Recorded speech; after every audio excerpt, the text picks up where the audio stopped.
Ipakita sa publiko na bawat pito ay katumbas ng kahandaan na magprotekta at maglingkod ng may dignidad at karangalan. Ito ang hamon ni Regional Advisory Group for Police Transformation and Development o RAG PTD-12 Chairman Francis Sintiagiani sa mga police personnel sa reyon. Sinabi ito ni Giani na maging panawing pandangal sa paglunsad ng Pro 12 sa kanilang Pito Patrol. Ginanap ito sa Pro 12 Regional Headquarters sa General Santos City kahapon.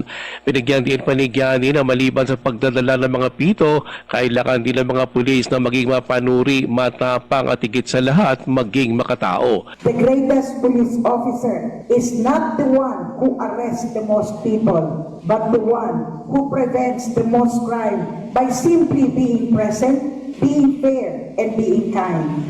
Si RAG PTD-12 Chairman Francis Sintiagiani, layo ng Pito Patrol na pagtibayin pa ang police visibility at paipagnayan ng PNP sa komunidad. Ito ay sa pamamagitan ng paggamit ng pito na sumisimbolo sa police visibility para mabigyan ng kapanatagan ng publiko at makatulong sa pagpigil ng krimen.